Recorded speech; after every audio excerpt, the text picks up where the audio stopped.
My name is Emil Egerod Hubbard, and I'm a consultant at Skive Municipality, where I work with strategic land use planning, especially how we can manage land in ways that balance farming, nature, and climate goals.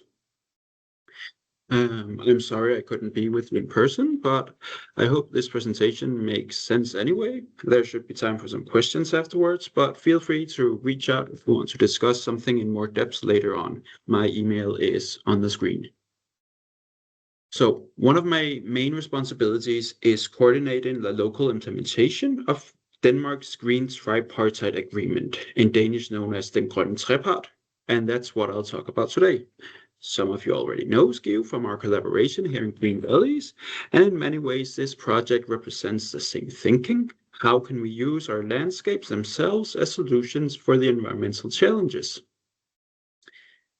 And there we go.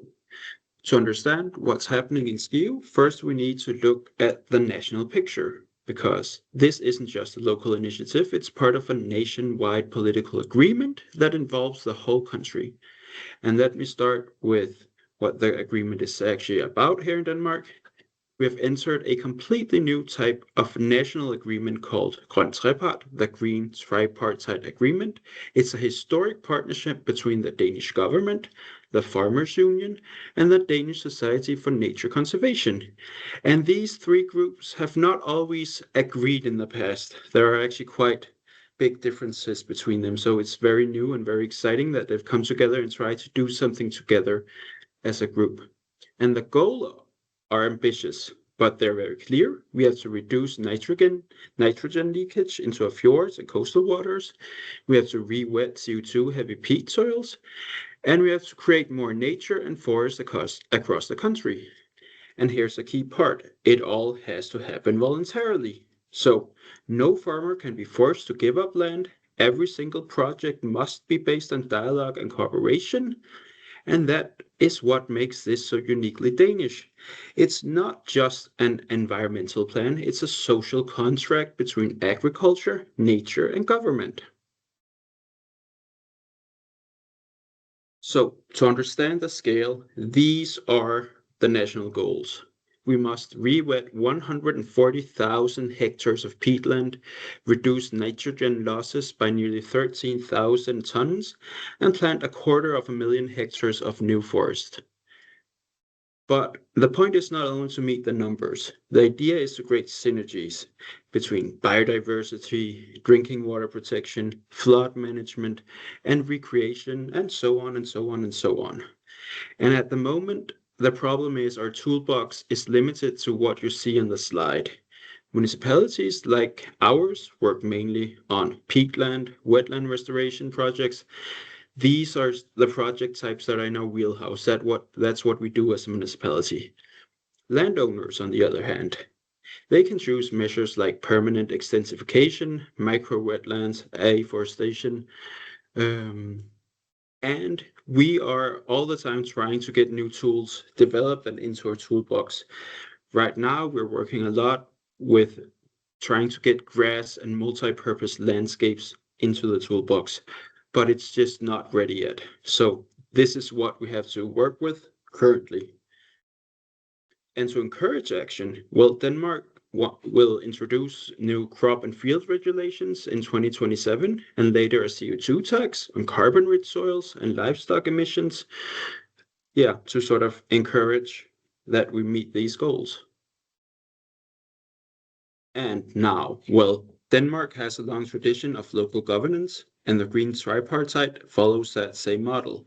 With this agreement, Denmark has been divided into 23 local tripartite bodies responsible for developing a local conversion plan. It's sort of a roadmap for how to deliver the national goals. And the great thing here is that the boundaries are not set by arbitrary municipal lines, but by the actual watersheds. And that is pretty much a first for Denmark. And it's really nice to be working in that way instead of just these arbitrary lines. And Skive, well, we belong to the local tripartite for the Limfjord, which is one of Denmark's largest and most complex fjord system. It's in the light green area of the map.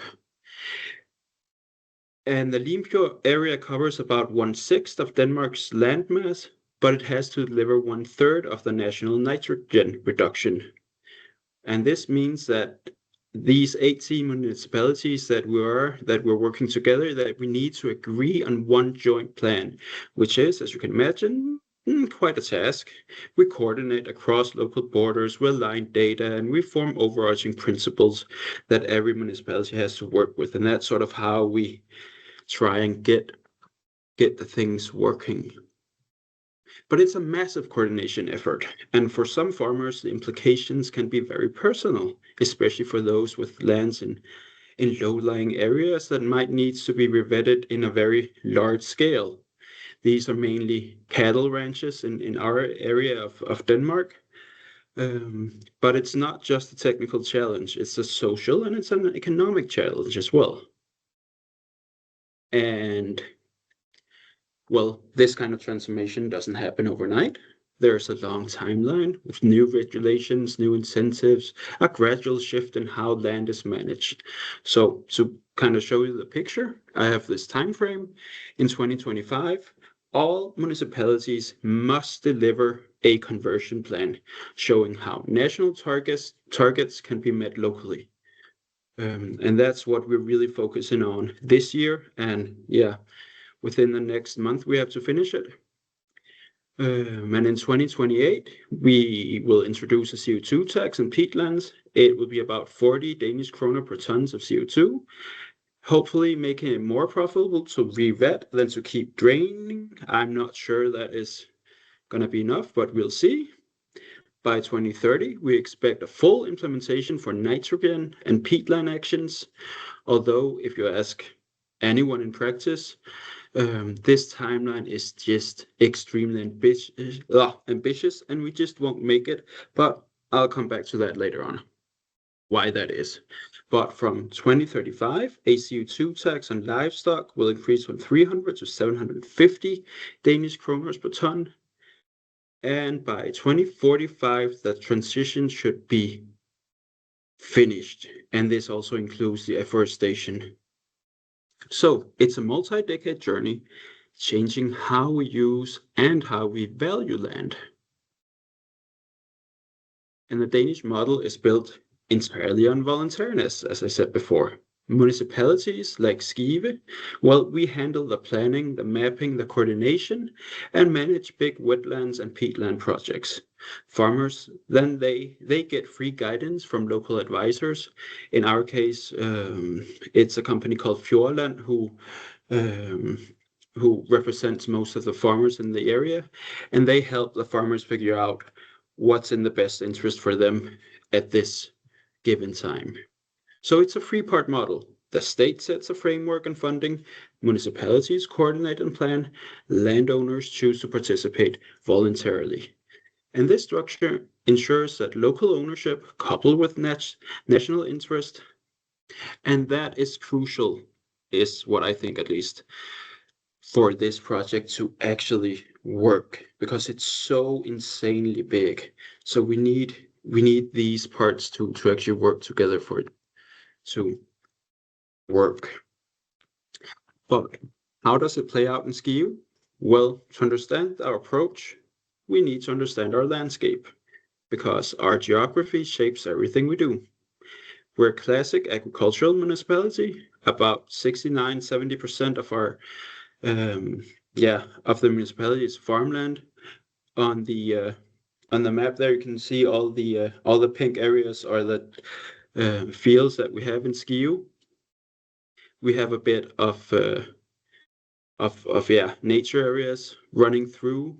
It's like a dense web of river valleys and meadows and low-lying peat soils. It's about 9% of the total areas. And these valleys are where the water naturally flows and where we can get the most benefit from restoration. If designed right, these areas can actually work like some sort of natural filters, slowing water, binding nitrogen, storing carbon, and reconnected these fragmented habitats that we see today. So even though Skive is a farming municipality, our valleys can act like the veins of the landscape, connecting farming and nature into one system. That's at least my plan. And when we started working on our plan, the first question was, where should we act? We can't change everything. We need to find the areas that makes the biggest difference. And to identify potential areas, we used a multi-criteria analysis, combining many areas like soil type, peat depth, hydrology, elevation, potential for biodiversity, protected habitats, existing land use, and so on and so on and so on. And the goal was to find out where could we get the highest impact for the least cost. Where does nature already want to do the work for us? And interestingly, when we compare results with maps from the 1850s, before Denmark was drained all its wetlands, the overlap is almost perfect, as you can see on these two maps. The left one showing the historic map, the right one showing a couple of the project areas that we have in pink and brown. It almost fits exactly.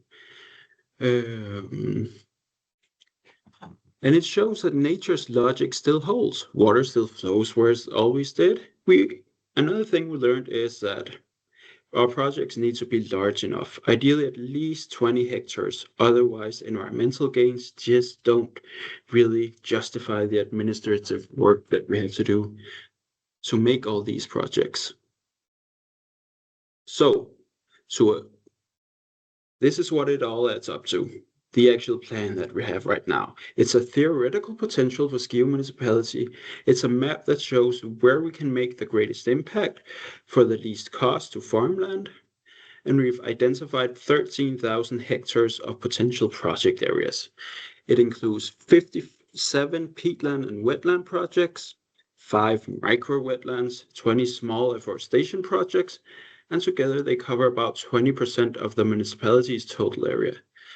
If realized, these projects could reduce around 300 tons of nitrogen per year and reroute about 2,000 hectares of peatland.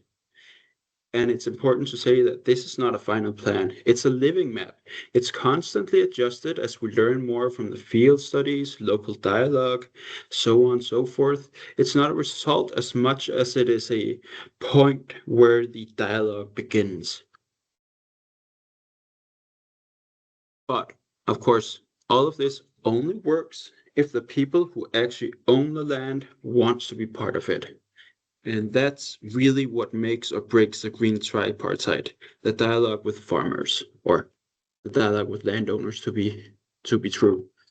So let me take you a bit closer to how we work with farmers and landowners in Skive Municipality. When we talk about land use change, especially when it involves farmland, the most important thing isn't the maps or the models, it's the people who actually own and work the land. So, from the very beginning of the project, involving landowners has been at the heart of everything we do. We started this project in early 2025, so this year. First, just trying to understand the national framework. How could it fit into our local context? We spent the first few months building networks, not just inside the municipality, but also across municipal borders and vertically up through the system, so that our local issues actually reach the ministries. Yeah. But it's a bit like being in the belly of a very big machine and trying to make sure that the people at the top hear the noises coming from below. After all that groundwork, we held our first major meeting, a classic machine hall meeting out at one of the local farms with all the local farmers, and about 120 people showed up. And honestly, well, the response was lukewarm. The plan was still too abstract. People couldn't see what it meant for them personally. But things changed once we had an actual draft of our potential map. We then held 3 large local landowner meetings, one in each part of the municipality, and this time 800 people showed up. And that's the biggest turnout we've ever had for a municipal meeting. So this matters to people. And the reception was actually much more positive than many expected. Farmers in Skive know that they're part of the solution. They just need clarity, honesty, and someone to listen. Most of them understand the environmental challenge and want to be part of the green transition, as long as it makes practical and economic sense. That's the bottom line. Of course, not everyone is easy to convince. The ones who often resist the most aren't the working farmers, it's the hobby landowners. It's the retired dentist and the horse owners. They don't care much about compensation or carbon reductions. They simply want the land to stay exactly as they bought it, untouched. And that's fine, because in the Danish model, participation is voluntary. But it shows how different motivations exist side by side and how communication and trust are just as important as the technical solutions that I mostly sit behind my desk and try to figure out.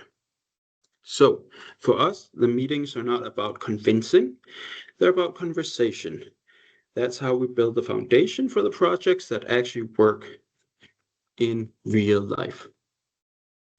And now, once we have the dialogue, once farmers start showing interest, the next big challenge begins. How do we actually make the land swaps work in practice? How do we take out the land, these farms, put in nature? How do we do this? Because, well, even if someone wants to take part, it's rarely as simple as just drawing lines on the map. This is where land consolidation comes in. It's one of the most complex parts of the Green Tripartite. Land consolidation is really the engine that makes this whole thing work in practice. Because, and again, back to everything is voluntary. So when we want to re-wet a peatland or establish a wetland project, we can't just take the land out of production. Instead, farmers must have a fair alternative. And that's what land consolidation provides. In simple terms, it's a system of land swaps. A farmer can sell or exchange low-lying lands with poor yields, often difficult or expensive to farm, and instead receive better land elsewhere, close to the farm on higher ground. This can also improve the farmer's fields to become more coherent and efficient to work in. So ideally, everyone wins. The environment gets restored land, the farmer gets better operational conditions. And to make it possible, the National Land Agency is now actively buying up farmland across the country. I have about maybe like 3, 5, 10 people each day calling me about, oh, I want to sell land into this National Land Agency. And then I put them through to the land agency and they are starting to buy up land everywhere. So we have a land bank.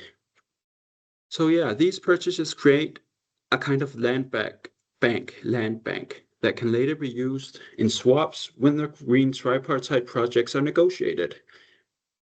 But and it's really, really smart and works quite well. But there are, of course, challenges. The demand for farmland has then increased sharply. It has driven up land prices in some areas to record levels. And this means that not only municipalities and the state, but also local farmers who simply want to expand now face much tougher competition for land. And then, of course, there's a complexity around it. Each land consolidation involves multiple owners, local negotiations, land valuations, compensation models, legal transfers, and so on and so forth. Even when everyone agrees in principle, it can take years before these projects actually fit together. This all comes back to why I don't believe we can complete 57 projects in Skive within the next 5 years. Good solutions just take time, but they work. It's the right way to work with it. It just takes time to convince everyone that this is the right thing to do. So, in short, land consolidation is not just about moving land, it's about balancing economy, ecology, and fairness. It's one of the reasons why the Danish model is slow, but also why it works, because it builds on trust and voluntary agreements rather than more classic top-down regulation. So, when you put all these pieces together, the voluntary model, the land swaps, the new projects, you start to see what Denmark's future landscape might look like. The Green Tripartite is not about reducing agriculture, it's about transforming it. In the short term, some farmlands will temporarily go out of production, which can affect more than just the local farmer, feedstock or biogas or crop capacity. But in the long run, I believe that revetted and restored lands will create a more stable, resilient, and productive landscape. We'll still grow foods, but perhaps different crops. We can maybe use grass more. We can maybe have rotational grazing systems that work together with water instead of against it. So while the role of the land changes, well, farming will remain at the heart of the landscape, just with a broader purpose, producing food, energy, and environmental benefits at the same time. At least that's a big hope. So that was my presentation. I hope it wasn't too quick, but it's always difficult to give a Thank you, Emil. presentation without the audience being there.